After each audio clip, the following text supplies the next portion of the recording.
Alors, bien aimé, mon message, j'ai intitulé 16 clés de sécurité et de bénédiction de soi. 16 clés de sécurité et de bénédiction de soi. Nous sommes déjà rentrés dans cela, dans tout ce que nous venons d'entendre, aussi bien au travers de l'exhortation de Pasteur Jocelyne qu'au travers des chants. Il y a des éléments qui se sont déjà déroulés, qui vont ressortir dans ce que nous allons entendre maintenant de la part du Seigneur. Alors, donc on va aller vite avec ces éléments. Donc tu prends ton trousseau et tu vas y mettre des clés. Les clés de sécurité et de bénédiction. D'abord, pour commencer, il faut savoir que la sécurité, c'est la bénédiction. La sécurité, elle est importante. Donc la sécurité et la bénédiction, ça match ensemble, ça va de pair en fait. Pour être béni, nous avons besoin de la sécurité. Et le Seigneur veut nous sécuriser effectivement. Alors, ces 16 clés, vous les connaissez certainement. Pour ceux qui ont l'habitude de lire la parole, nous allons le voir. Ce sont des choses que vous lisez. Et nous allons ensemble pénétrer ces paroles pour aller saisir d'une façon concrète des clés qu'on peut activer. Comme on a vu tout à l'heure dans l'exhortation, cette femme qui avait accédé à une sorte de révélation pour avoir l'attitude qui convenait et aller chercher un trésor qui était pour elle caché quelque part. Donc pour nous aussi dans la vie, nous avons besoin, quand on entend la parole de Dieu, d'en tirer des clés. Parce que si vous entendez seulement des choses merveilleuses sans y avoir accès, c'est en fait que vous n'avez pas la clé en fait. Vous savez qu'il y a quelque chose là-bas, mais vous n'avez pas la clé. Pourtant, vous avez entendu que c'est pour vous, mais vous n'avez pas la clé. Comme par exemple, vous pouvez avoir même votre propre argent sur votre compte et vous avez perdu le mot de passe ou le code. Vous voulez faire l'opération, mais j'ai perdu, il faut réinitialiser. Enfin, vous voyez que c'est important d'avoir quelque chose de concret qui vous permet d'avoir accès même à des choses qui sont à vous en fait. C'est ça les clés. C'est que les trésors se cachent. On ne met pas les trésors au vu et au su de tout le monde. Donc tout ce qui vous appartient, qui est précieux, a été caché. Maintenant, la parole est là pour vous donner les clés qui vous permettent de prendre ce qui est à vous. Donc c'est très important, c'est ce que nous allons voir. Et pour nous introduire dans ce message, les 16 clés, je ne veux pas dire les 16 clés parce qu'il y en a plein d'autres, prenons 16 clés de sécurité et de bénédiction de soi. J'aimerais d'abord nous introduire avec ce célèbre passage de Jésus dans Matthieu 11. Matthieu 11, le verset 28, nous connaissons ce passage. Voilà ce que le Seigneur nous dit. Matthieu 11, verset 28 dit « Venez à moi, vous tous qui êtes fatigués et chargés, et je vous donnerai du repos.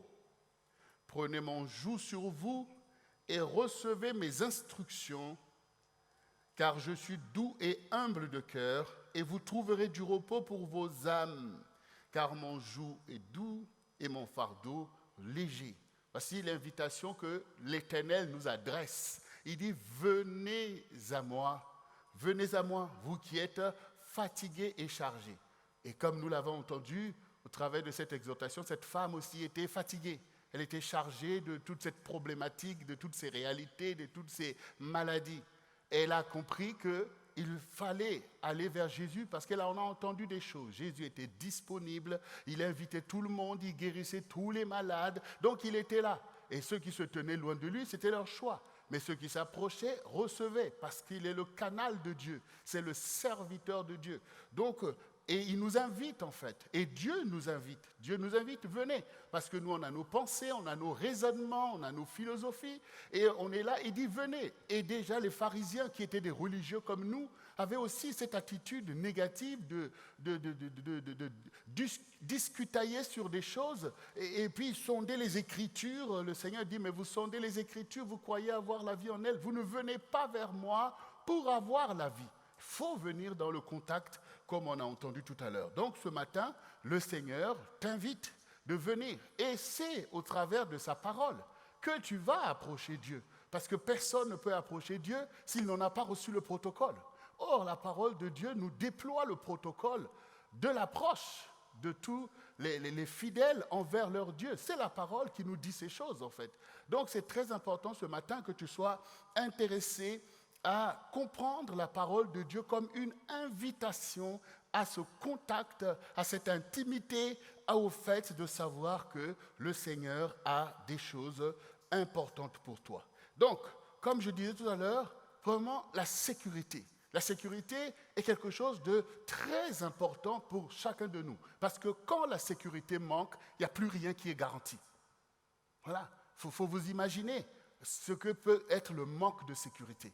Donc non seulement qu'au quotidien, il y a beaucoup de choses effectivement qui viennent pour pouvoir enlever la sécurité dans ta vie. Vous voyez? Mais c'est très dangereux. Parce que le péril est aussitôt attaché au manque de sécurité. Vous voyez? Si vous prenez par exemple même un enfant qui vient au monde, il est fragile. Il ne peut pas par lui-même s'en sortir s'il n'est pas dans la sécurité. Et cette sécurité commence déjà depuis le sein maternel.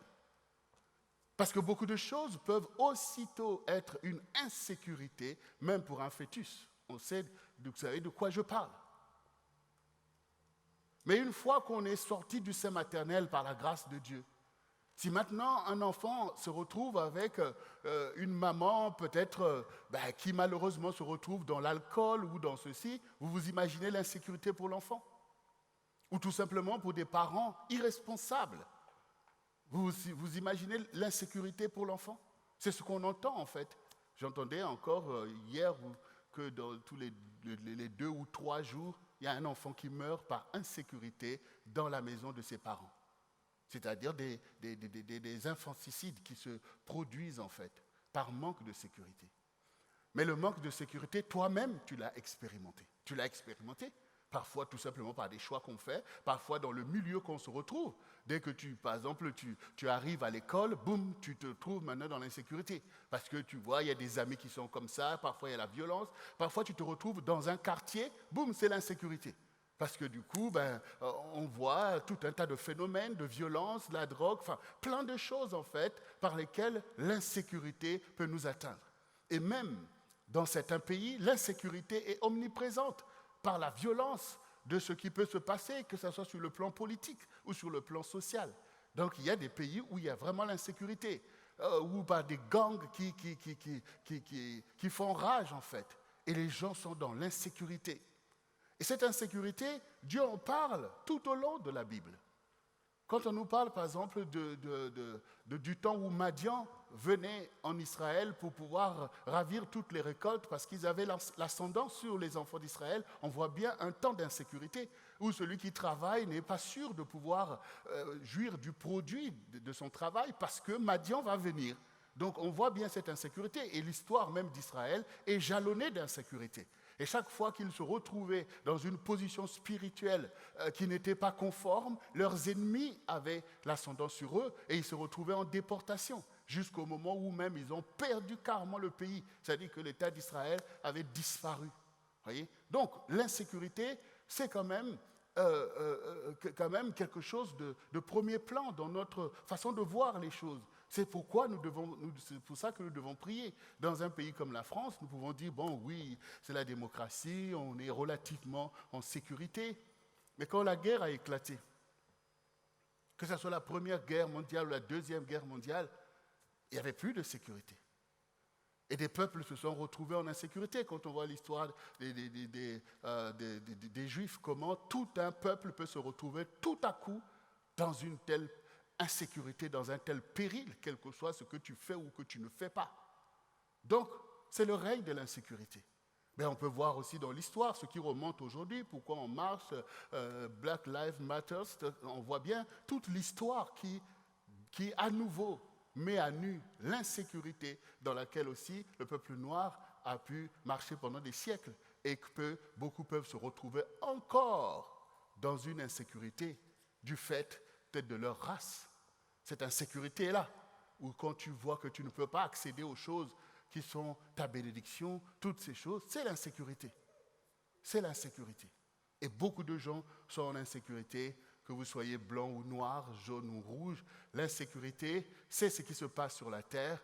Et ici, tous les jours, nous dévoilons ces choses tout simplement en répétant la parole de Dieu. Parce que c'est la parole de Dieu qui pointe ces choses. Quand nous avons vu encore dernièrement, quand le Seigneur dit dans Apocalypse 12, 12, « Malheur à la terre, car Satan vient, il est en colère, cherchant qui dévorer. » Donc on voit la source de l'insécurité. C'est ça la source de l'insécurité. Mais cette source-là ne se contente pas d'emmener ce genre de phénomène que je viens de décrire. Cette insécurité, tu peux en être le vecteur dans ta propre maison, dans ton propre couple. Tu peux devenir toi-même. Tu crées l'insécurité par l'intrusion de l'ennemi et des choses de l'ennemi que tu peux répercuter sur ta propre maison, sur ton propre couple ou même dans l'assemblée, où on veut au contraire avancer, mais l'insécurité peut être là par des attitudes, par des comportements, par des paroles, par plein de choses en fait qui font régner l'insécurité. L'insécurité doit être perçue par chacun de nous comme l'incertitude en fait dans les choses. L'incertitude dans où est-ce qu'on va, qu'est-ce qu'on va pouvoir faire. Donc on voit bien. Et donc cette insécurité peut t'impacter. Tu peux devenir toi-même une personne qui est impacté par l'insécurité. C'est-à-dire que ça va se produire chez toi comme un manque d'assurance. Tu n'es plus sûr de quoi que ce soit. Parfois, tu n'oses même plus. Et souvent, boum, dépression. Tu tombes dans l'esprit de mort parce que rien n'est plus garanti. Et tu n'oses même pas affronter cette insécurité, toutes ces choses, pour aller chercher encore la paix de Dieu, pour aller chercher encore cette assurance qui te permet d'avancer vers les promesses de Dieu pour toi. Donc, c'est très important pour nous que le Seigneur nous donne de la sécurité. C'est vers lui que nous invoquons. Oui, Satan est venu, mais notre Dieu règne. Donc, nous devons dire, Seigneur, donne-moi la sécurité. Je veux être en sécurité puisque Dieu a formé des desseins sur nous. Je dis, car je connais les projets que j'ai formés sur vous, projets de paix et non de malheur, pour vous donner un avenir et de l'espérance. Ok, Seigneur. Nous voulons accomplir ces projets et nous voulons être en sécurité. Voilà. Et c'est aussi ce que le Seigneur vient de dire, venez à moi en fait. Voilà. Parce que le Seigneur dit, vous ne pouvez pas venir piller la maison de quelqu'un sans lier l'homme fort. Or, lui, il est celui qui lie l'homme fort. Lui, il est celui qui peut effectivement nous donner cette sécurité. Et tout à l'heure, je parlais d'Israël, le Seigneur lui-même. Voyons les femmes de Jérusalem qui pleuraient sur lui. Il dit, non, ne pleurez pas sur moi. Pleurez sur vous-même, sur vos enfants. Il dit, Jérusalem, qui tue les prophètes, qui lapide ceux qui te sont envoyés. J'ai voulu rassembler tes enfants comme une poule rassemble sa couvée, mais vous ne l'avez pas voulu. Maintenant, votre maison vous sera laissée déserte jusqu'à ce que vous disiez, béni soit celui qui vient au nom du Seigneur. Voyez? Et nous savons l'insécurité qui a tout ravagé après. Aujourd'hui, Dieu aussi n'est pas en train de te dire que le monde devient un paradis. Voilà. Mais il te dit, viens sous la couvée. Il dit, viens à moi. Il y a un chemin étroit pour la sécurité. Et donc, c'est très important pour nous de pouvoir savoir qu'effectivement, Dieu est celui qui seul peut nous donner cette sécurité si nécessaire à notre développement et à notre épanouissement. Donc, rentrons donc dans ces 16 clés. 16 clés de la sécurité et de la bénédiction de soi. Alors, 16 clés. Il y en a qui vont me dire, mais pasteur, tout ça des clés?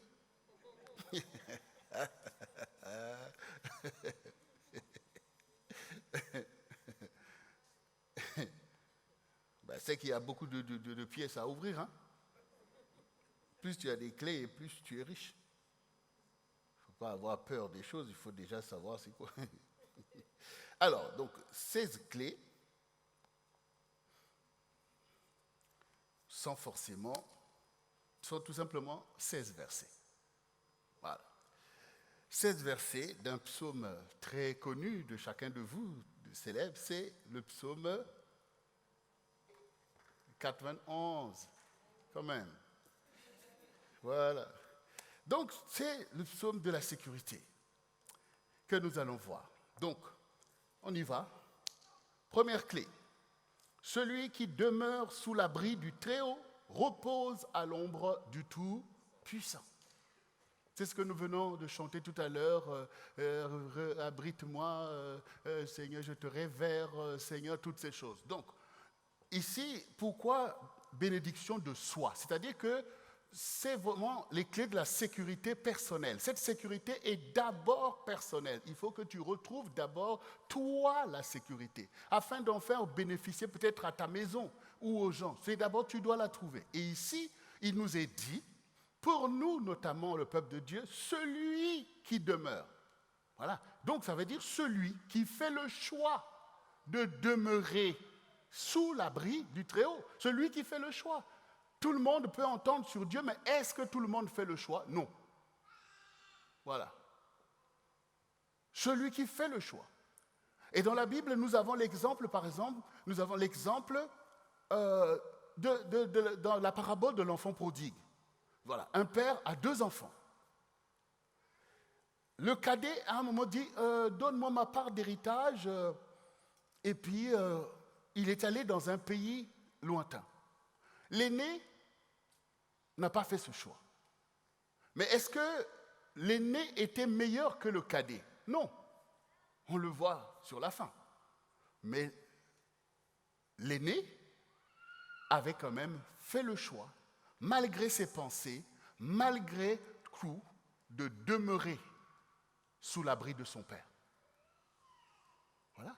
Lui aussi, les pensées de son cadet pouvaient lui passer pour dire « je peux aller gérer moi mes affaires parce que dans la maison de mon père, il faut la vertu, il faut être sérieux, il faut être travailleur et toutes ces choses. » Mais lui n'a pas eu la folie de se dire « je suis tellement courageux, je vais prendre le risque ». Lui, il est demeuré. Donc, du coup, cela a été pour lui une protection. Mais le cadet qui est sorti de l'abri de son père, qui a dit « non, je peux gérer moi-même », il a expérimenté le danger, l'insécurité que j'étais en train de dire. Il a expérimenté ces choses. Et s'il n'a pas eu la grâce de pouvoir se repentir et de venir, il aurait péri au milieu de cette insécurité.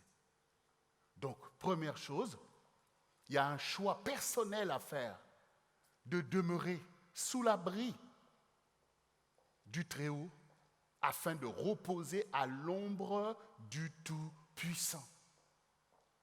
La sécurité, la paix, c'est la même chose. Et la paix, c'est ce repos de l'Éternel.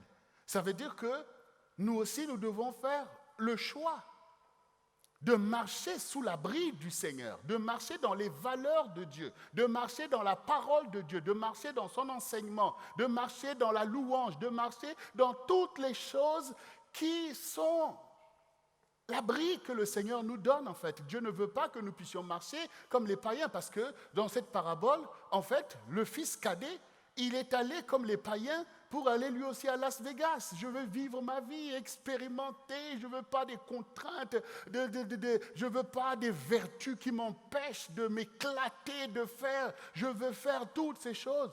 Comme vous pouvez voir, même aux États-Unis, vous voyez des personnes, notamment que nous qui aimons la musique, nous voyons bien, effectivement, ces chanteurs puissants de gospel, ces chanteuses qui ont commencé dans l'église et qui, à un moment donné, ont dit « oh, j'ai du talent » et boum, sont allés dans le monde et parfois, cela a été fatal. Voilà. Whitney Houston, bien sûr, qui est partie et que ça a été fatal quand elle a voulu revenir. C'est déjà trop tard. Trop tard. Donc ici, première clé, demeurer sous l'abri du Très-Haut. Peu importe ce que tu fais dans le monde, reste dans tes valeurs, reste dans tes prières, reste dans les voies du Seigneur. Il ne faut pas faire du mimétisme par rapport aux gens qui t'entourent, et c'est ce qui est dit aussi, ne vous conformez pas au siècle présent, mais soyez transformés par le renouvellement de l'intelligence. Donc, je marche par le conseil de Dieu. Ça, c'est la première clé. Et ce choix, c'est toi qui dois le faire. Parce que Dieu veut, lui, au contraire, te couvrir. Dieu, il est descendu. Dieu, il est présent. Il a envoyé le Saint-Esprit. Mais c'est à toi de faire ce choix. Donc, c'est une clé. Je fais le choix d'être avec Dieu. Partout où je vais avec Dieu parce que j'applique ses principes. Donc, Dieu est avec moi. Je consacre toutes choses, comme disait Pasteur Justine. Seigneur, sois avec moi dans telle chose, sois avec moi dans ce projet, sois avec moi. Ça veut dire que tu ne veux pas faire comme l'enfant prodigue. Non, non, non, donne, moi-même, je vais aller gérer. Non, tu emmènes tes projets devant le Seigneur. Comme le Seigneur dit, recommandez vos projets à Dieu. Tu n'as rien à cacher avec Dieu. Tu veux que tes projets soient conformes au plan de Dieu. Et donc, ainsi, tu es toujours à l'ombre du Tout-Puissant. Clé numéro 2. Je dis à l'Éternel, mon refuge et ma forteresse, mon Dieu en qui je me confie. Cette clé, elle est claire. Ça veut dire que Dieu doit être pour toi un refuge, parce que dans ce monde, il faut savoir se réfugier, parce qu'il y a beaucoup de choses qui se passent, parce que la guerre fait rage, tu as besoin de te réfugier, tu te réfugies dans la prière, tu te réfugies dans la louange, tu te réfugies dans toutes ces choses, dans la maison du Seigneur. Il est ta forteresse, ça veut dire que Dieu crée un environnement que l'ennemi ne peut pas atteindre, parce que l'Éternel est pour toi une forteresse. Et comment tu rentres dans cette protection? C'est en te confiant en l'Éternel, le Dieu en qui je me confie. C'est ça la deuxième clé. Je me confie, c'est-à-dire je lui fais confiance. Je ne marche pas par mes pensées, qu'on connaît l'agitation des pensées humaines, mais je lui fais confiance que Dieu est bon pour moi, qu'il agira pour moi, qu'il se révélera, qu'il fera pour moi des prodiges, que ses promesses sont vraies. Je me confie en lui. Je ne me confie pas dans le conseil des hommes. Vous voyez, quand on dit oui, il vaut mieux obéir à Dieu qu'aux hommes, c'est que les pensées des hommes sont des pensées qui ne sont pas à la gloire de Dieu. Donc, quand on fait comme ça, je me confie en l'Éternel, parce que le diable veut venir te donner des philosophies. Il veut te dire, mais oui, regarde, telle chose, pour ton épanouissement, telle chose, telle chose. Non, moi je me confie dans le conseil de Dieu. Si Dieu me montre, si Dieu me dit que ce qui est bien pour moi, c'est d'avoir une vie de prière, eh bien c'est dans ça que je me confie. Je ne veux pas, parce que nous sommes dans un monde où maintenant, il y a plein de mentors. Et chacun son royaume. Moi je me confie en l'Éternel. Deuxième clé. Troisième clé. Car c'est lui qui te délivre du filet de l'oiseleur, de la peste et de ses ravages. Oui, quand j'ai des problèmes, vers qui je veux aller? Est-ce que je veux aller voir un marabout? Est-ce que je veux aller voir je ne sais pas qui? Non, je connais celui qui me délivre du filet de l'oiseleur, c'est-à-dire les séductions du diable. Tout ça, c'est un filet que le diable tend au travers des choses par lesquelles il veut te piéger.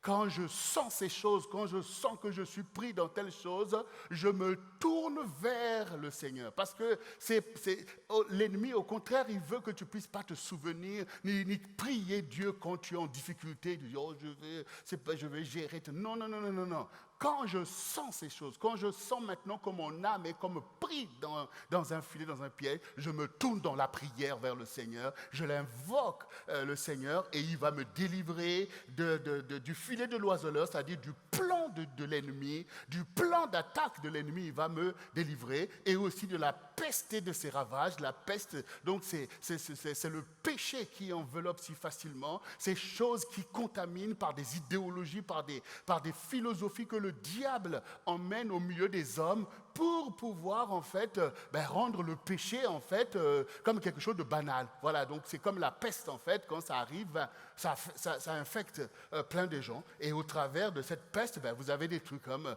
des choses qu'on peut regarder. Le diable pourrit le monde par la pornographie, par toutes sortes de choses en fait, pour pouvoir faire que l'on puisse accepter des choses qui sont en fait une peste spirituelle. Donc ici, quand ces choses existent, mais je suis dans un monde pollué, mais je sais en qui me confier. Parce que très souvent, tu essayes toi-même mentalement de gérer, de faire. Non, ce n'est pas la bonne attitude. Quand tu es malade, il y a des docteurs pour ça. Et ici, ton docteur, c'est l'Éternel. Vers qui tu te tournes, parce que tu sais que cette clé-là est là, que le Seigneur ne te juge pas. Il ne te rejette pas, au contraire. Il sait que ces choses sont un poison sur la terre. Donc, mais lui, il veut t'aider. Il est toujours là, prêt à t'aider. Et d'ailleurs, c'est quand le Seigneur voit que tu te débrouilles comme quelqu'un qui n'a pas de Dieu, qui n'a pas de Seigneur, qu'il trouve cette attitude, en fait, même ingrate à son égard. Parce qu'il est là pour ça, il est le bon berger. Donc maintenant, tu as compris que j'ai la clé. Quand je me retrouve dans difficulté, je sais vers qui me tourner. C'est l'Éternel qui me délivre du filet de l'oiseleur, c'est-à-dire des pièges de l'ennemi, des discours des hommes, mais aussi des choses dont je peux être infecté par la peste qui agit sur la terre. Quatrième clé, il te couvrira de ses plumes et tu trouveras un refuge sous ses ailes. Sa fidélité est un bouclier et une cuirasse.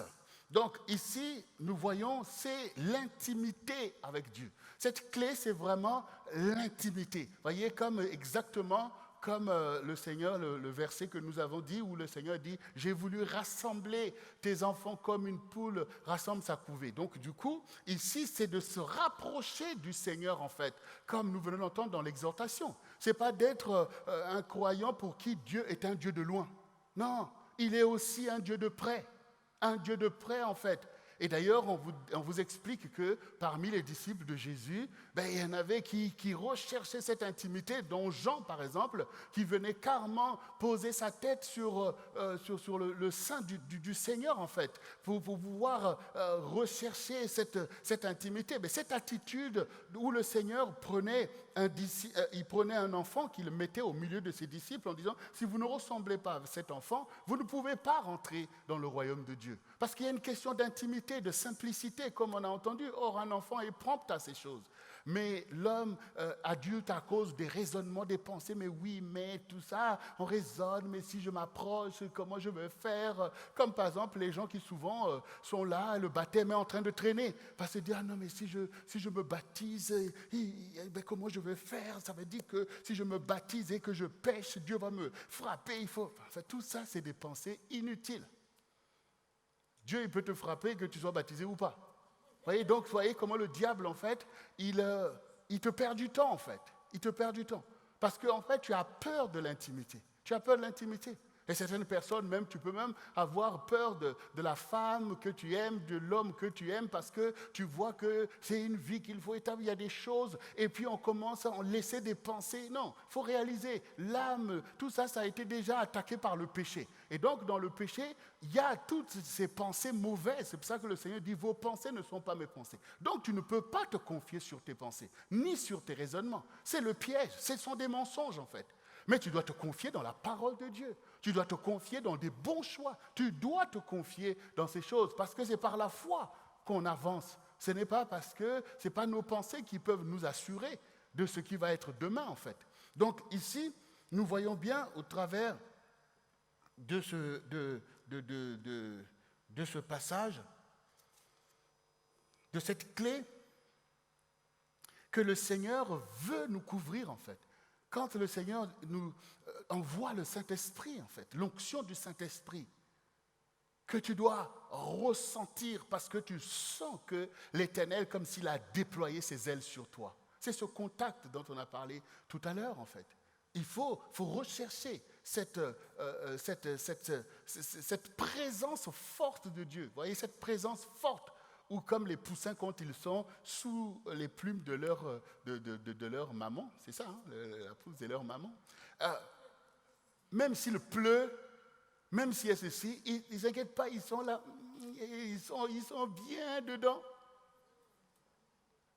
Le Seigneur aussi veut être ainsi, il dit, moi en vous, vous en moi. Je serai avec vous. Et je frappe, si tu entends, tu ouvres, je rentrerai, je souperai avec toi. Cette présence que les premiers chrétiens recherchaient ne doit pas devenir quelque chose pour nous d'aléatoire, quoi. Non, il faut rechercher cette présence qui est une clé que le Seigneur nous donne parce que Dieu est fidèle. Ça veut dire que tu dois expérimenter la fidélité de Dieu comme quand tu as un bouclier. Ça veut dire que le bouclier, c'est ce qui te permet en fait de parer toutes les attaques de l'ennemi, toutes les mauvaises paroles, les paroles de malédiction, tout ce que l'on dit, toi tu prends la fidélité de Dieu. Dieu est fidèle, il est fidèle à son engagement envers moi, il est fidèle à son amour envers moi, il est fidèle. Donc ça veut dire que tu es en train d'expérimenter la fidélité, tu ne doutes pas de lui, tu ne doutes pas de lui. Tu sais que oui, je suis faible, mais Dieu est fidèle. Oui, Dieu est fidèle. Donc tu dois saisir cette fidélité de Dieu. Et ça doit réussir à rentrer dans ton entendement. Que oui, Dieu manifestera sa fidélité. Donc je demeure sous l'abri parce que Dieu est fidèle. Et en même temps, sa fidélité est une cuirasse. Ça veut dire que cette fidélité va te protéger, va protéger ton cœur, va protéger tes sentiments, va protéger. Ça veut dire que c'est cette alliance, cette intimité avec Dieu, cette présence, cette onction que vous déployez sur vous, où vous sentez l'étreinte de sa présence. C'est ça qui est la clé. Ces choses sont totalement accessibles. Quand le Seigneur a dit, vous recevrez une puissance, le Saint-Esprit survenant sur vous. Donc ça veut dire, on cherche cette présence de Dieu, on cherche ce bouclier, on cherche véritablement cette cuirasse. Donc vous voyez, ce n'est pas des choses de loin. Ce n'est pas des choses de loin. Ce n'est pas des choses que dimanche on va voir. Non, c'est des choses parce qu'une cuirasse, tu la mets et tu marches avec. C'est comme un gilet pare-balles. Tu la mets parce que tu vois ce danger-là et donc ces choses te protègent. Le bouclier est là parce que tu sais que tu dois éteindre les traits enflammés de l'ennemi. Donc tu es dans cette intimité avec le Seigneur que tu recherches. 5e clé ici, tu ne craindras ni les terreurs de la nuit, ni la flèche qui vole le jour. Les terreurs de la nuit, c'est une réalité. La nuit, tu ne dors pas. Tu es épouvanté. Ta nuit est agitée. Parce que la crainte est là. Parce que tu as peur, en fait. Non, il faut que maintenant, ayant fait ce choix d'être sous l'abri du Très-Haut, tu n'as pas peur en fait, parce qu'il y a parmi vous encore des personnes, quand tu vois, même si dans ton songe tu as vu un démon, tu te réveilles, ah, j'ai fait un cauchemar, ce n'est pas un cauchemar. Quand tu es avec Dieu, c'est normal qu'il te révèle les choses, qu'il te montre le monde spirituel, qu'il te montre même tes ennemis. Parfois tu fais un songe où tu vois quelqu'un te poursuit avec le couteau, tu essaies de fuir, tu n'arrives pas à courir, tu essaies de dire tu as du mal à dire le nom de Jésus. Et donc, forcément, tu te réveilles là. Qu'est-ce qui m'arrive? Ça te dit, sous l'abri du Très-Haut. Il faut que tu approches encore avec le Seigneur. Parce qu'un soldat n'a pas peur de voir son ennemi. Au contraire, les soldats ont des jumelles, en fait, pour voir les positions de l'ennemi. Ah, ils sont en train de se préparer.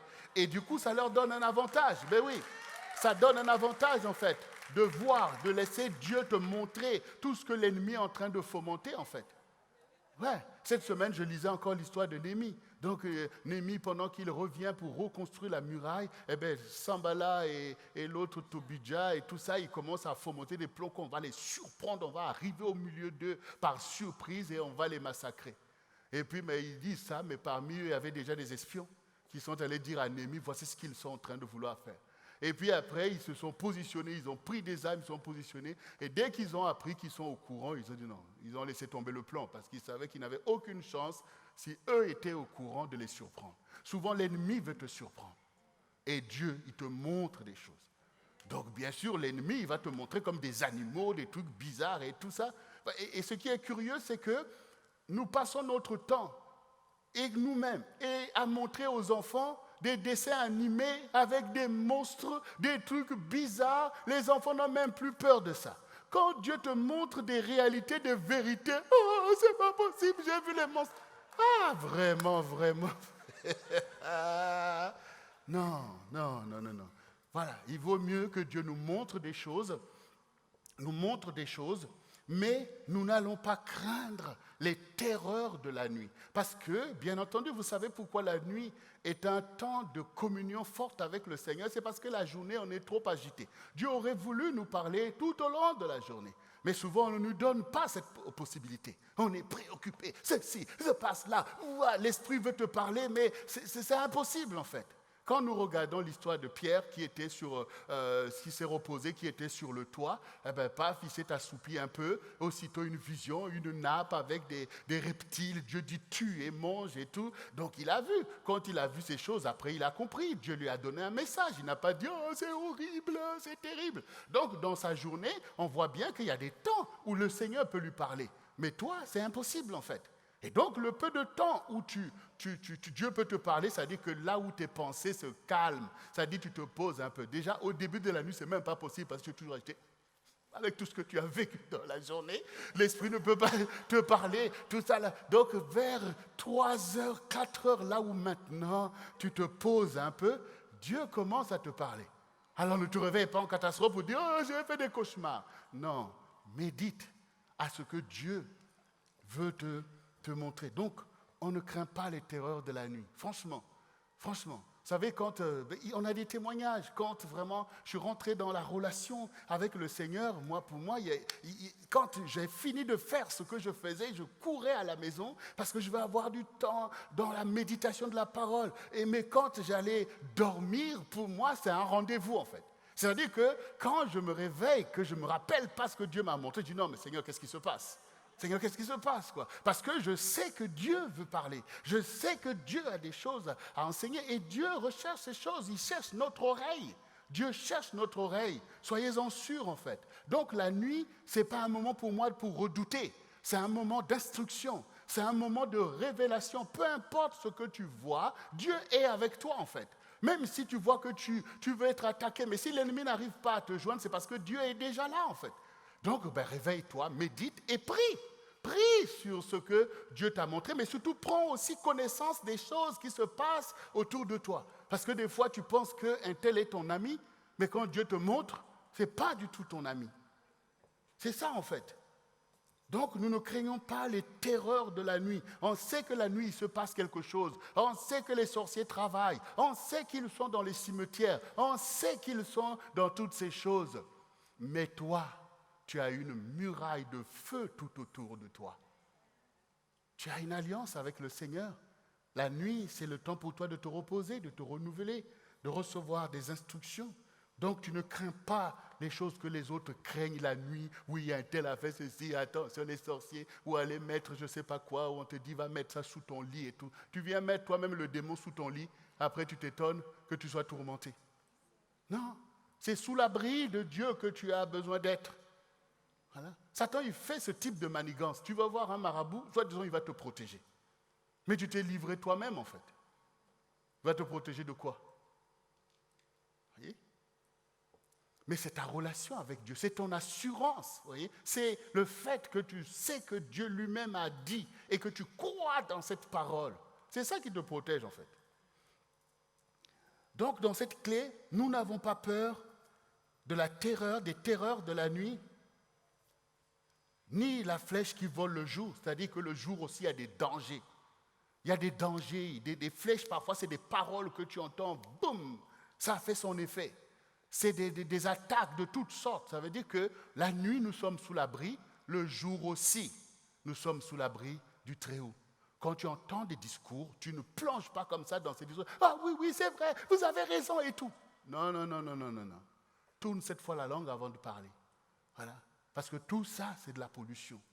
Qu'est-ce qui est vrai? Qu'est-ce qui n'est pas vrai? Ne mets pas ton suffrage dans n'importe quoi. Parce que tu peux te retrouver toi-même à être atteint par des flèches du diable au milieu de là où tu vis ou là où tu travailles, ou peu importe, y compris même peut-être à l'assemblée où tu vas. Tu peux être touché par ces flèches-là, mais toi, comme tu es sous l'abri du Très-Haut, tu es exigeant par rapport aux choses que tu entends. Des choses dont tu es sourd, quand tu entends des calomnies et tout, tu es sourd parce que tu ne veux pas que ça rentre en toi en fait. Mais quand c'est des choses de vérité là, ça m'intéresse. Parce qu'au travers de ça aussi, Dieu veut que l'on puisse avancer. Et ensuite, la clé numéro 6 nous parle aussi ni de la peste qui marche dans les ténèbres, ni la contagion qui frappe en plein midi. là, l'aspect de la peste nous ramène encore à des choses contagieuses, en fait, des idéologies contagieuses, en fait, aujourd'hui. Comme on peut voir, on voudrait changer la parole de Dieu. On veut que ce soit Dieu qui se convertisse, au lieu que ce soit les hommes, soi-disant, par des discours. L'amour est inclusif et tout, donc il faut inclure tous les péchés, quoi. Oui. Tout ça, c'est la peste. C'est l'esprit de l'apostasie. C'est-à-dire où maintenant, ben voilà, on va tout faire, tout ce que Dieu a interdit de faire. Voilà, peu importe, oui, Dieu est amour, on accepte tout, les choses qui sont clairement défendues par Dieu. Donc toute cette contagion, nous sommes épargnés tout simplement parce que nous avons la parole de Dieu. C'est la parole de Dieu qui est ton levier par lequel tu te tiens la nuit, le jour, pour pouvoir échapper à cette contagion qui agit comme la peste qui marche dans les ténèbres, et aussi, c'est quoi notre... voilà, comme la contagion qui frappe en plein midi. Nous allons prendre la 7e clé. Que 1000 tombent à ton côté et 10 000 à ta droite, tu ne seras pas atteint. Cette clé, elle est importante parce que forcément, des choses se passent sur la terre. Forcément, il y a 1000 qui tombent. Forcément, il y a 10 000 qui tombent, en fait. Mais c'est important d'avoir devant ces choses toujours une attitude de chercher vers le Seigneur l'explication de toutes ces choses. Ça veut dire qu'il ne faut pas se laisser aller parce qu'on voit ces choses. Ah oui, tu tombes toi-même dans la dépression parce que telle chose est arrivée. Enfin, on se met dans un positionnement qui nous expose nous-mêmes. Au lieu de réaliser au milieu de tout ça que j'ai vraiment besoin du Seigneur. Ça veut dire que c'est des choses qui nous révèlent que par nous-mêmes, nous ne sommes rien, comme dit le Seigneur, que nous tombons comme des mouches en fait. Mais tu dois reconnaître au milieu de tout ça la grâce de Dieu sur ta propre vie, que Dieu m'épargne en fait, et qu'il m'épargne à dessein. C'est qu'il y a, la vie, ce n'est pas la fin de la vie. Donc Dieu, s'il me garde en vie, c'est qu'il y a des choses qu'il veut faire avec moi. Comme quand nous voyons même aujourd'hui par des choses qui peuvent arriver, comme des pandémies de Covid et tout, bien sûr les gens peuvent tomber, y compris les nôtres, les gens qui nous sont chers, les enfants de Dieu. Dieu peut permettre aussi par ce moyen-là. Mais ce n'est pas une raison que toi tu sois atteint. Voilà. Et si Dieu choisit que tu ne sois pas atteint, c'est qu'il poursuit avec toi ce qu'il a commencé. Oui. Donc c'est important de savoir gérer les choses et même gérer les informations. Savoir gérer les informations en sachant que, ah bon, d'accord, il y a ceci, mais moi je reste debout. Je reste debout parce que Dieu fait ce choix en fait. Donc il faut savoir aussi conserver soi-même sa position parce que ce n'est pas parce que telle chose, les gens tombent, que toi aussi tu dois commencer à avoir peur pour dire ça va m'atteindre. Et parfois même, il y a des personnes qui se proclament sur eux-mêmes déjà des paroles de malédiction. Ah, ça vraiment, moi j'aime, comme j'attrape toujours les choses, ça c'est vraiment, ça va m'arriver ça. Oui? Non, proclame au contraire que je ne serai pas atteint. Voilà. C'est très important de comprendre cette position spirituelle. Clé numéro 8. De tes yeux seulement, tu regarderas et tu verras la rétribution des méchants. Bon, ça aussi, c'est important de réaliser que Dieu est celui qui a accompli le droit, la justice et la bonté sur la terre. Ça veut dire qu'effectivement, il y a beaucoup de choses qui se passent, en fait, dans notre génération, qui sont des choses méchantes, des choses mauvaises vis-à-vis, en fait, de la parole de Dieu. Et à cause de ça, il y aura effectivement des conséquences, en fait. Il y a des conséquences. Quand vous voyez des choses même comme le Covid et tout, il y a des raisons. Il y a des raisons spirituelles à cela. Quand Dieu permet des choses, il y a des raisons. Vous voyez ? Et donc, au travers de ça, nous voyons que ça rebat les cartes aussi. Ça change parfois la configuration de notre monde. Parfois, ça change les données économiques. Ça rebat les cartes, ça tourne les choses. Parfois, quand le Seigneur dit « certains des premiers seront les derniers, certains des derniers seront les premiers », vous ne savez pas comment il produit en fait ces renversements de situation. Donc parfois on peut tous se plaindre quand par exemple un système s'écroule. Oh mais c'était quoi ton avantage dans ce système-là? Voilà. Heureusement que Dieu est là pour détruire. Parfois des choses qu'il permet jusqu'à un certain niveau, et bien boum, tout ça, ça se renverse pour emmener en fait un temps nouveau, pour emmener parfois des changements. Dieu produit parfois ces choses. Donc ici, nous voyons que nous, on va seulement regarder, on va seulement méditer, on va seulement s'attendre au Seigneur, même quand nous voyons ces choses se produire. Nous cherchons toujours auprès du Seigneur la signification de toutes ces choses. La clé numéro 9, car tu es mon refuge, ô Éternel, tu fais du Très-Haut ta retraite. Voilà, ça nous ramène ce que nous avons vu au début, là aussi pour montrer que c'est toi qui fais de l'Éternel ta retraite. C'est toi en fait, tu fais de l'Éternel ta retraite. Tu es toujours en train de chercher où est l'abri de mon Dieu, où est ma retraite en fait. C'est-à-dire que voilà, tu as fini peut-être ta journée avec toutes les réalités que tu peux vivre ou penser, les réalités spirituelles, les esprits humains, toutes ces choses. Mais quand tu es là, tu rentres chez toi, ben, c'est toi l'Éternel et ta retraite. Tu vois, tu bats en retraite. Et tu es là, tu recharges tes batteries, comme on dit, tu retrouves cette confiance, cette assurance. Le lendemain, quand tu arrives, les gens se disent « Ah, hier, on l'a eu ». Quand tu arrives le lendemain, c'est eux qui voient qu'on nous a eu. Ah oui, oui, oui, oui. Donc ça, c'est vraiment très important. Je fais de l'Éternel ma retraite. Le Seigneur est toujours ta retraite dans des situations.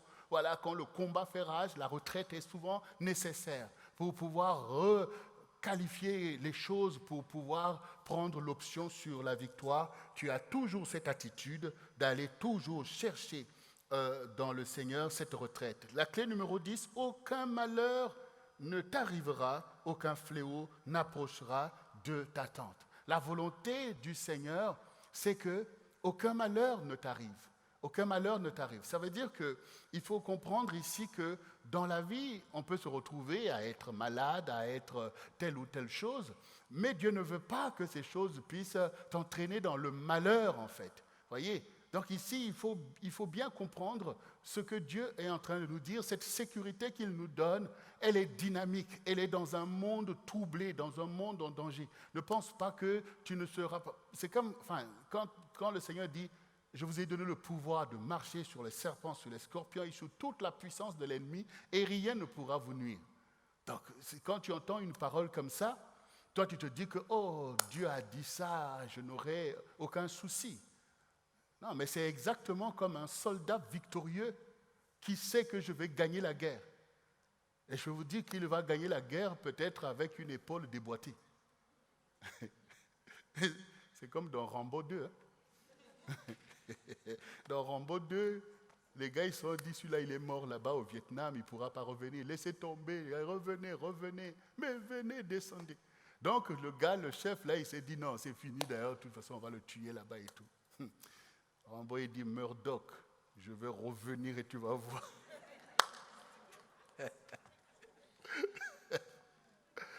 Donc, vous avez vu la bataille. Et donc, quand il arrive, l'hélicoptère est en feu. Mais il arrive. Donc, c'est ça, en fait. Quand le Seigneur est en train de nous dire que ça veut dire rien ne pourra t'arrêter, en fait. Rien ne pourra t'arrêter. Un combat, c'est un combat. Pourquoi ? Sinon, pourquoi il dit lui-même, armez-vous de la pensée de souffrir. Il ne faut pas avoir une vision naïve aussi des choses. Il faut réaliser que tu seras dans le feu, tu seras dans ceci, mais rien ne pourra t'arrêter en fait, parce que je serai avec toi. Mais un héros, c'est un héros. Donc ça veut dire que, et Dieu ne veut pas que quand par exemple tu tombes malade, que tu vois maintenant je suis malheureux parce que je suis tombé malade. Mais non, aucun malheur ne t'arrivera. Tu ne vas pas périr au milieu de ces choses. Voilà.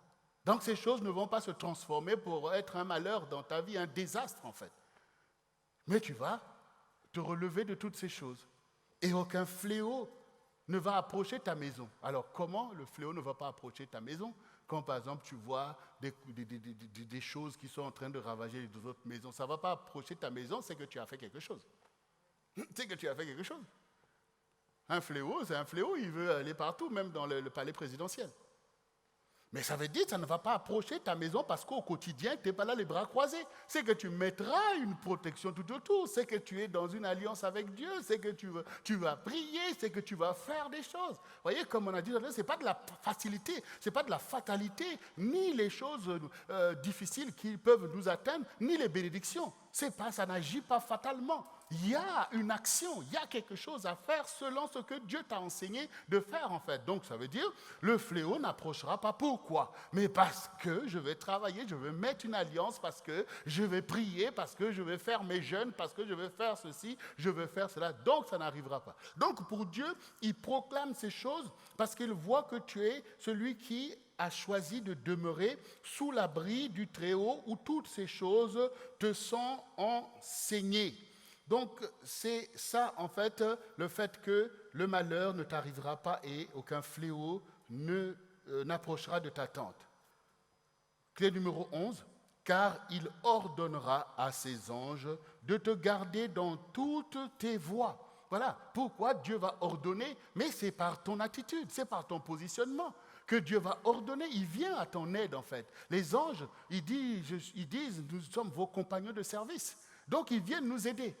Voilà. Mais ils ne sont pas là pour ceux qui sont oisifs, ceux qui ne veulent pas prier, ne veulent rien faire. Donc ça, c'est des gens que le Seigneur dit malheur à celui qui entend le son de la trompette et qui ne se laisse pas avertir en fait. Quand Dieu dit prier, tu ne pries pas. Quand Dieu dit lève-toi, tu ne veux pas te lever. Quand Dieu dit invoque-moi, tu n'invoques pas. Tu fais là un choix spirituel très dangereux. Mais pour celui qui se lève, qui obéit à la parole, malgré ta faiblesse, tes limitations, Dieu viendra à ton secours. Les anges sont là pour ça. Ils viendront et ils vont, au contraire, agir en ta faveur. Dieu ordonne, ces ordonnances existent en fait. Dieu a ordonné à ses anges, allez, il faut le secourir. Il est à moi, il invoque mon nom, il me craint, il m'honore, fait telle chose. Donc, c'est le fait de déclencher pour toi le secours du Seigneur dans ta propre vie. Alors, la clé numéro 12, ils te porteront sur les mains de peur que ton pied ne heurte contre une pierre. Donc, le Seigneur qui veille sur toi, qui te voit dans les combats, ne permettra pas que tes os soient brisés. Il ne permettra pas qu'il arrive en fait des choses qui t'arrêtent en fait. Vous voyez, c'est comme on reprend encore l'exemple de Rambo. Il reçoit des balles ici, il est sort, tout ça. Mais si on lui avait brisé les pieds et tout, malgré son héroïsme, tu es bloqué quoi. Tu ne peux plus avancer. Mais Dieu permettra que tu sois toujours en position d'avancer en fait, parce qu'il veille que les dommages qui t'arrivent ne soient pas des dommages catastrophiques, des choses qui t'arrêtent. Mais voilà, la balle va traverser, la cuisse va traverser l'épaule, tu vas enlever, tu vas mettre le feu toi-même, mais tu continues quoi. Tu vois, tu seras toujours en position, c'est-à-dire que Dieu nous accompagne en fait. Parfois il nous arrive des choses, mais les dommages que l'ennemi voulait nous infliger sont bien plus que ce qu'il arrive à faire. Parce que Dieu est avec nous, en fait. Donc les anges veilleront que ton pied ne puisse heurter contre une pierre pour que tes os se brisent, parce que tu as besoin de ton squelette pour rester debout. Vous voyez, parce que avancer, c'est quand on est debout. Donc Dieu veillera que tu restes debout, que tu puisses produire ton effort pour atteindre tes objectifs.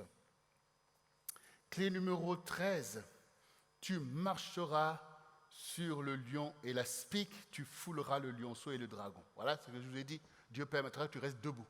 Parce que si tu n'es plus debout, tu ne peux pas marcher. Et surtout pas sur le lion et la spique. Donc Dieu permettra que tu restes debout malgré tes épreuves. Tu es debout quand tu pries, quand tu invoques. Ça veut dire que même quand tu es sur ton lit de malade, tu es debout. Vous savez ça? C'est pas parce que vous êtes allongé que vous êtes endormi. Hein? Voilà. Il y a des gens, tu es debout, mais tu es endormi. Vous avez compris?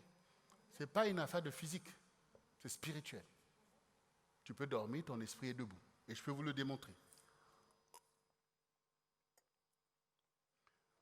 Un jour, je dormais Un jour, je dormais à l'ombre du Tout-Puissant.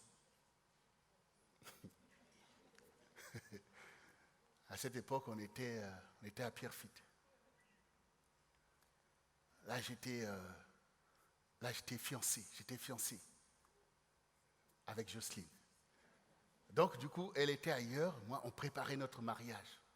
Donc, j'étais vraiment dans une dynamique et je sais que la nuit, vraiment, c'était des échanges avec le Seigneur. Et puis, un jour, voilà, il y avait un meuble à côté de mon lit et le miroir, vous voyez, les miroirs qui sont souvent sur la porte de là où vous mettez vos vêtements. Donc, ce miroir était fissuré vers le bas. Et du coup, avec la chaleur, la peinture se décollait petit à petit et faisait peser le miroir, en fait, qui allait s'écrouler à un moment ou à un autre. Et ce jour-là, le miroir, en fait, s'est écroulé en pleine nuit. C'est-à-dire que le miroir s'est affaissé comme ça, et ensuite, il commençait à tomber sur moi. Il commençait à tomber, en plus, vers mon visage. Et pendant ce temps, je dors profondément. Et puis tout d'un coup, je sens que quelque chose s'est passé dans la nuit. Et puis je me réveille en fait, je prends conscience. Quand je me réveille, je vois que ma main tient le miroir. Je vois que ma main tient le miroir. Ce n'était pas du tout un geste volontaire, puisque je ne savais pas ce qui s'est passé. Donc quand je me réveille, je vois que ma main est comme ça et tient le miroir. Et pour vous dire, même, ça m'avait même blessé un peu ici. Donc je vois que je tiens le miroir, qu'il venait sur moi. Et aussitôt, je ne me suis pas mis, mais qu'est-ce que non, j'ai aussitôt compris que c'est l'esprit, c'est l'onction du Seigneur qui avait actionné mon esprit et qui a réussi à actionner ma main physique sans que ça soit un mouvement volontaire pour arrêter ce miroir qui venait sur moi. Donc c'est pour ça que je vous ai dit que ce n'est pas parce que vous dormez que vous n'êtes pas debout. Ah ben oui. Mais c'est la vérité parce que c'est important. Quand on lit ces choses, en fait, on a l'impression que ce n'est pas de la philosophie, ce n'est pas des poèmes, en fait. C'est du vécu qui est là, expérimenté par les enfants d'Israël.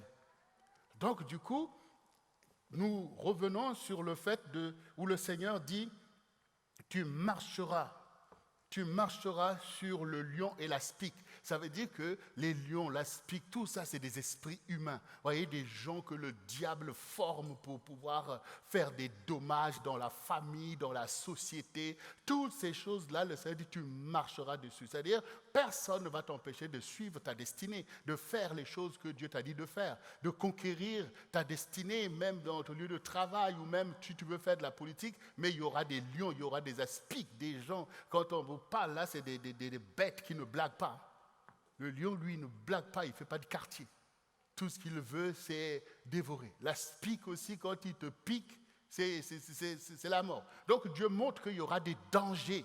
Mais malgré ces dangers, nous avons une sécurité personnelle qui fait qu'on avance dans les choses de Dieu, dans la vision, dans toutes ces choses. Il dit, tu fouleras le lionceau et le dragon. Ça veut dire que même Satan lui-même, il se dresse, mais tu vas marcher, tu vas le fouler. Pourquoi? Parce que spirituellement, tu te tiens debout comme David et tu vas en renverser des Goliaths. Donc Dieu ne veut pas que nous soyons dans la peur des choses que l'on voit en fait, par nos yeux, par des choses qu'on entend, toutes ces choses-là. Non, tu es dans ta sécurité personnelle. Parce que ce que fait, c'est le plan de Dieu. Tu ne fais que ce que Dieu te dit de faire. Pourquoi? Parce que c'est le plan de Dieu. Dieu défendra son propre plan. À cause de ça, tu as un zèle en fait, que même tes ennemis sont complètement étonnés. Mais c'est parce que tu te tiens dans ta sécurité personnelle et tu es sûr que ce que tu fais, c'est le plan de Dieu. Donc tu vas avancer. La clé 14 nous dit, puisqu'il m'aime, je le délivrerai, je le protégerai, puisqu'il connaît mon nom. Donc, tout cet engagement engage le Seigneur lui-même. Et tout à l'heure, je vous disais que quand on dit « aucun malheur ne t'arrivera », ça ne veut pas dire que tu ne seras pas affecté par des réalités qui sont dans le monde, des maladies, des Covid ou toutes ces choses. Sinon, pourquoi le Seigneur dit « puisqu'il m'aime, je le délivrerai ».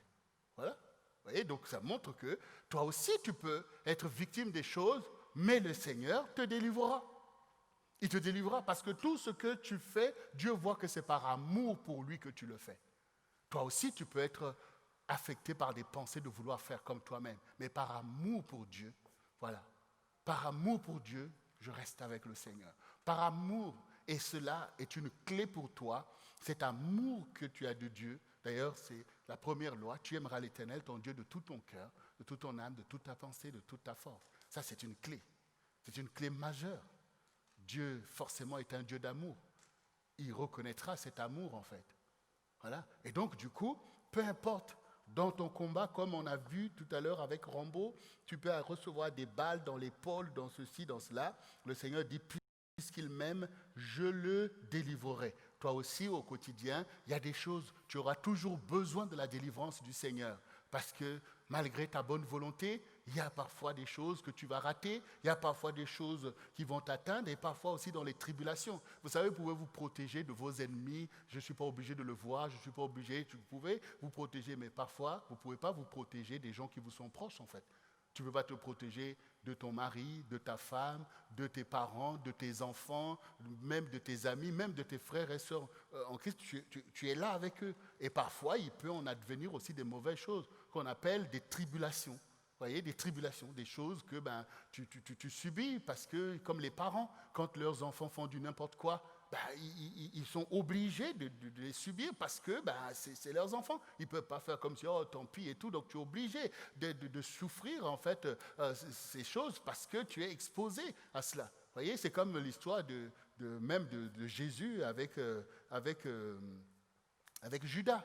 Voilà, c'était son propre disciple. Comment il pouvait échapper à son plan de le trahir ou de toutes ces choses.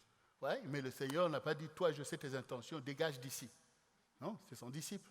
Et parfois, au quotidien, vous avez des personnes qui sont là, par lesquelles aussi l'ennemi peut passer pour vous atteindre. Et vous voyez que vous ne pouvez pas, en fait, vous exposer de ça. Et j'avais vu par Internet quelque chose aussi qui va un peu dans ce sens. En fait, Thomas Sankara. Thomas Sankara, en fait, il disait aux gens qui l'entouraient, parce que quand on a commencé à lui dire que, mais ton ami là, comment il s'appelait déjà?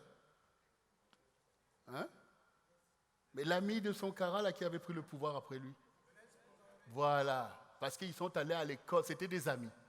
En fait, ils lui ont dit, mais fais attention avec Blaise Compaoré, comme s'il fomente des choses. Il dit, mais écoutez, si lui, il fait un plan contre moi, ça ne sert même pas de penser que vous pouvez l'arrêter. Parce que lui, il saura m'atteindre. Parce que du coup, ça ne sert même pas, vous pouvez. Donc, vu l'amitié qu'ils avaient, lui sentait que, voilà, s'il arrive à voir ce plan, il va échapper en fait. Je ne pourrais pas échapper. Et malheureusement, c'est ça qui est arrivé. Vous voyez, il y a des personnes qui sont là, qui sont proches de vous, qui sont des gens que vous aimez, et qui peuvent parfois être infectés, comme on a entendu, et vous pouvez souffrir des choses que vous n'avez pas à souffrir s'il n'y avait pas ce lien, s'il n'y avait pas cet amour, mais vous les souffrez, et c'est ça qu'on appelle des tribulations. Donc on aura des tribulations. Donc le Seigneur, il viendra nous délivrer, y compris de tout ça. On aura toujours besoin de délivrance. Voilà. Même si tu pries nuit et jour, tu vas toujours aussi te retrouver dans des situations où là, le Seigneur viendra te délivrer. Même David, quand il s'approchait de Goliath, il sait qu'il prend un risque. Et là, tu te dis, là, Seigneur, si tu n'es pas là, c'est foutu pour moi. Mais le Seigneur te délivrera. Et c'est ce que David a dit, il me délivrera de cet incirconcis. Donc toi aussi, c'est une clé pour toi de savoir que le Seigneur, parce que tu aimes le Seigneur, cette clé, c'est l'amour du Seigneur, elle sera pour toi une délivrance. Et la clé numéro 15, il m'invoquera et je lui répondrai. Je serai avec lui dans la détresse, je le délivrerai et je le glorifierai. Cette clé, c'est l'invocation. Invoque-moi et je te répondrai. C'est ce que le Seigneur affirme. Le fait que tu sois quelqu'un qui invoque Dieu, ça veut dire que tu cherches sa présence, tu cherches sa pensée, tu l'invoques. Mais Seigneur, qu'est-ce que tu dis? Mais Seigneur, pourquoi tu m'as abandonné? Mais Seigneur, pourquoi les choses ont tourné comme ça alors que tu avais dit comme ça? Le fait que tu l'invoques, voilà, ça c'est une clé importante dans ta vie. C'est de toujours invoquer le Seigneur, même quand tu ne comprends pas les choses. Parce que le Seigneur dit, il m'invoquera, je lui répondrai. Dieu va te répondre. Il va dire, voilà, ça s'est passé comme ça. Voilà, telle chose, ça s'est passé comme ça. Telle chose que tu n'as pas vue. Telle chose, ou peut-être même que tu as mal fait. Donc ici, c'est important parce que le Seigneur dit, je serai moi-même, je serai avec lui dans la détresse. Donc Dieu nous montre ici que la vie sur la terre ne pourra pas se dérouler sans qu'il y ait des détresses. Vous voyez, il y a des détresses. Tout à l'heure, quand je parlais par exemple des tribulations, ce sont des détresses en fait. Quand les parents sont là, que ton enfant se retrouve en prison ou qu'il fume je ne sais pas quoi, c'est une détresse. Tu soupires après la délivrance du Seigneur. Tu es là, ton âme est vraiment suspendue à quelque chose parce que tu vois le danger. Donc tu es là dans une vie de prière, tu invoques pour ton enfant et puis jusqu'à ce que, voilà, le Seigneur a répondu. Finalement, l'enfant est sorti de cette mauvaise vie et tout. Ah, merci Seigneur et tout. Donc, il y a des détresses. Et il y a des détresses aussi qui peuvent être familiales. Dans la famille, ça devient une détresse pas possible. Il y a des trucs qui montent. Tu es là, tu dis, mais comment je vais sortir de ça? Le Seigneur dit, je suis moi-même avec toi. Ça veut dire qu'au milieu de ça, il veut te guider, il veut te montrer comment te positionner, il veut te montrer comment patienter pendant ce moment parce que les choses se règlent dans le temps, en fait. Même quand vous priez, Dieu exauce, mais il y a un temps pour l'accomplissement de l'exaucement. Et donc, parfois, tu vas passer un mois de détresse, parfois même une année, parce que la situation l'impose. Quand je parle, par exemple, des enfants, si votre enfant tombe dans la délinquance, ne pensez pas que ça va se résoudre en une semaine, en fait. Vous ne pouvez que prier, accompagner ces moments pour que quelque chose se passe et puis plus tard, vous voyez que Dieu avait exaucé à votre prière. Donc il y a des détresses, parfois la détresse aussi dans ton lieu de travail, des complots ou des choses, des situations, il y a des détresses partout. Voilà, y compris même parfois dans l'assemblée. Il y a des détresses dans lesquelles tu vas te retrouver, mais le Seigneur dit, je suis avec toi. Ne pensez pas que Dieu est avec vous seulement quand tout va bien. Ah là, je sens vraiment le Seigneur est avec moi. Ah, je sens. Mais non, il est aussi avec toi dans les temps de décision que c'est dur. Tu as l'impression que je suis malade, il n'y a plus personne. Le Seigneur, il est avec toi là. Et c'est pour ça que parfois, au milieu de ta maladie, tu vois que la joie du Seigneur apparaît. Tu vois que tu dois louer le Seigneur. Tu vois que Dieu continue à te challenger parce qu'il est avec toi dans la détresse à cause de cette alliance de sécurité que tu as signé de demeurer sous l'abri du Très-Haut, de reposer à l'ombre du Tout-Puissant. Dieu qui est fidèle répondra aussi à ta fidélité pour être avec toi et dans la détresse, parce qu'au final, Dieu veut te délivrer et même il veut te glorifier. Vous voyez, quand le Seigneur dit on n'allume pas une lampe pour le mettre sous la table, on le place sur le chandelier. Quand vous passez dans ces épreuves, Dieu fait un travail parce qu'il est en train de former un témoignage fort. Et ce témoignage, il va pouvoir faire éclater ce témoignage au milieu de la génération. Vous voyez, donc c'est très important de ne pas craindre les temps de détresse qui sont attachés à notre témoignage, en fait. Et nous lisons bien l'histoire de Joseph. Joseph s'est retrouvé en détresse vis-à-vis de ses frères qui ont voulu le tuer et qui l'ont vendu en esclavage. Où il s'est retrouvé pendant des années dans quelque chose où il n'avait pas à se retrouver là. Mais au milieu de ça, Dieu était avec lui, comme vous le voyez vous-même. Dieu était avec lui jusqu'en prison. Voilà, Dieu était avec lui, comme disait Pasteur Jocelyne. C'est long quand vous voyez les années que ça prenait. Quand tu lis l'histoire, tu vois, c'est quelques versets. Mais quand tu regardes les temps, c'est vraiment des temps longs, en fait, dans lesquels il était dans cette détresse. Et Dieu était avec lui. Voilà. Et même qu'il avait dit à l'autre à qui il avait expliqué le songe que quand le Pharaon va te restaurer, souviens-toi de moi. Donc c'est long tout ça. C'est long. Mais on voit que le Seigneur était avec lui et le Seigneur l'a délivré. Vous imaginez qu'en 24 heures, Dieu te fait passer de la prison sur le trône de l'Égypte? Des choses même que tu n'espérais pas. En fait, tu ne pouvais même pas penser à cela. En fait. Tout ce que lui demandait, c'est de sortir de là. Mais comment tu peux penser que dans le plan de Dieu, il a prévu même de t'emmener dans quelque chose qui n'est même pas dans tes pensées, pour te glorifier, toi, son fidèle, parce que tu l'as honoré dans les temps difficiles. Et c'est surtout dans les temps difficiles que Dieu voit en fait ce qui est profond. Parce que quand tout va bien, tout le monde est beau, tout le monde est bon.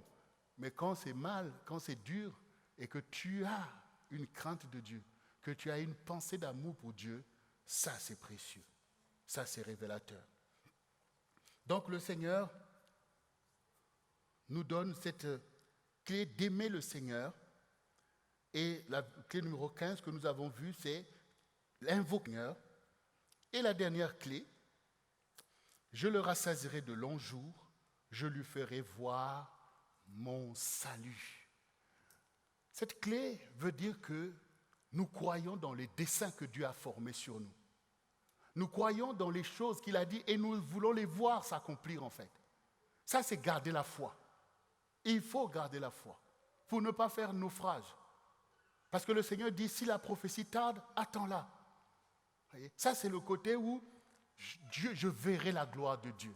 Dieu accomplira sa promesse. Je le verrai. Ça veut dire que cette histoire que tu as reçue spirituellement avec Dieu, tu vas la construire jusqu'à ce que tu aies vu s'accomplir. C'est comme effectivement une vision dans laquelle Dieu te promet des choses, de faire des prodiges. Mais au quotidien, tu ne perds pas la foi, même quand les choses deviennent difficiles, même quand les choses deviennent critiques. Mais toi, tu es déterminé à voir ce que Dieu va faire. Les enfants d'Israël se retrouvent devant la terre promise. Les 10 espions sont envoyés, 8 reviennent, effrayés, commencent à faire un rapport alarmiste que oui, le pays est beau, mais nous y avons vu les fils d'Anak, des géants. C'est parce qu'on est à leurs yeux comme des sauterelles. C'est parce que Dieu nous déteste qu'il nous envoie là-bas. Vous voyez, quelque chose de complètement hallucinant par rapport à toute la grâce que Dieu faisait à Israël. Mais il y en avait 2, Josué et Caleb. Eux, ils n'ont pas vu les choses de cette façon-là. Il dit, Dieu est capable de nous livrer tous ces gens. Il va faire ce qu'il a dit. Eh bien, ce qui s'est passé à la fin, c'est que ceux qui ont douté ont péri pendant 40 ans dans le désert.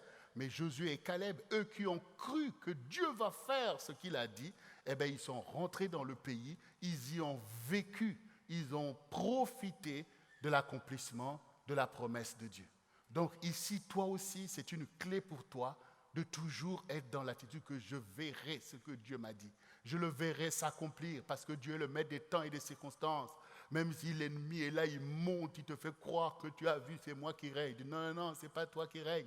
C'est l'Éternel qui règne. Quand il aura décidé, il va renverser toute ton opposition et il fera place nette devant moi pour accomplir ce qu'il a dit. Et pour vous en convaincre et conclure ce message, ben, c'est ce qui est écrit, voyez, c'est ce qui est écrit dans Jérémie.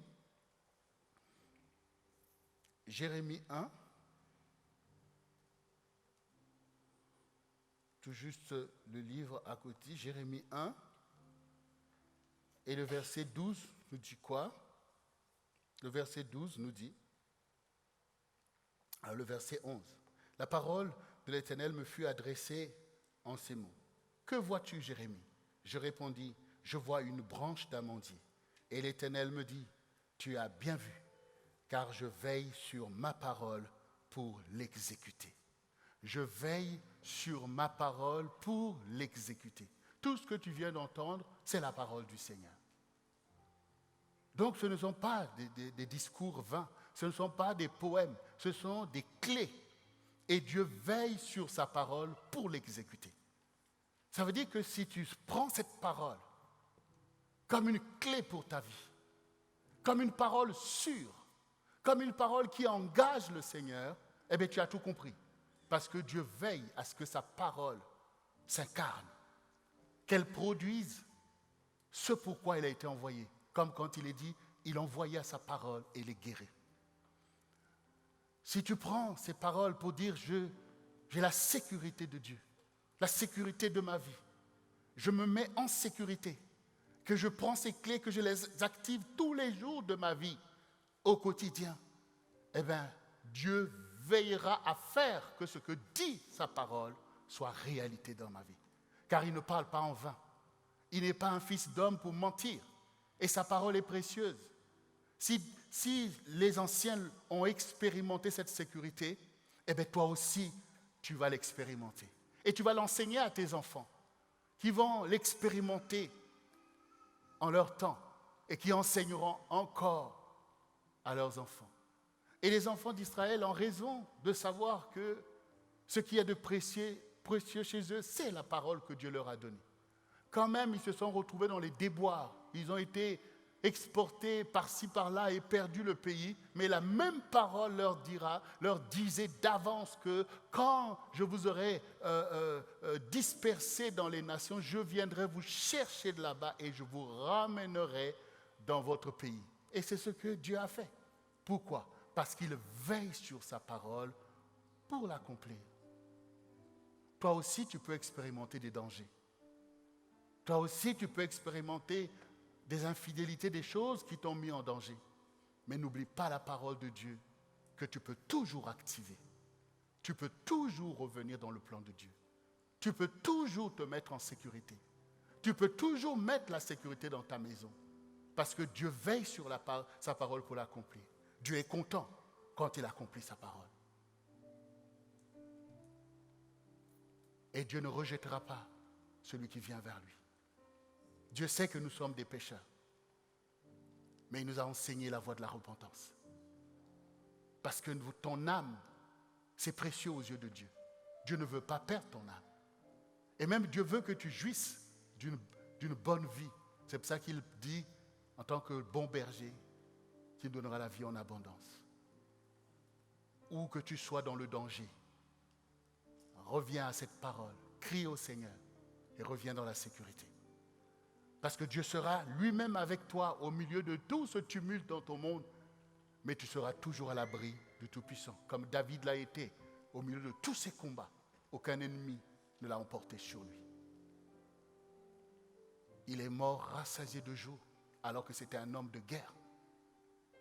Vous voyez, cette sécurité, elle est dynamique. Elle accomplit le plan de Dieu pour toi. Alors, bien-aimés, ce matin, faisons alliance avec cette parole. Croyons, c'est par la foi qu'on saisit toutes ces choses. C'est par la foi qu'on vit une telle vie. Et la foi, c'est la seule chose qui plaise à Dieu. Et je peux vous dire que non seulement que Dieu veut accomplir ses promesses envers toi, il veut même accomplir ses promesses envers notre génération. Et toi qui as ces secrets-là, Dieu va même t'utiliser pour que tu sois en bénéfice à beaucoup de gens qui sont en insécurité. Il va élever ton leadership pour que par ta sagesse, que beaucoup d'âmes soient protégées. Donc, bien-aimés, ce sont des révélations importantes, mais l'important c'est de les mettre en pratique parce que Dieu a une œuvre à accomplir dans notre temps. Notre génération est perdue et déstabilisée et Dieu a compassion des âmes. Alors Dieu veut aujourd'hui que son peuple soit effectivement comme une source de bénédiction pour notre génération. Beaucoup au travers de ton assurance se tourneront vers le Seigneur parce que ton témoignage sera pour eux une source de salut. Dieu est bon pour nous, Dieu est bon pour ses enfants. Il n'a pas prévu que les maladies qui t'ont atteint soient pour toi une catastrophe. Il a prévu que tu expérimentes la guérison. Il n'a pas prévu que les difficultés que tu rencontres soient pour toi un gouffre, mais il a prévu que tu puisses expérimenter sa bénédiction. C'est pour ça que la sécurité et la bénédiction, ça va de pair. Donc soyez bénis de l'Éternel. Ayez confiance, soyez joyeux. C'est déjà une façon pour vous de reconnaître que Dieu est vrai et de l'honorer et de lui donner toute la gloire et tout l'honneur dans le nom de Jésus-Christ. Et nous disons tous ensemble, Amen.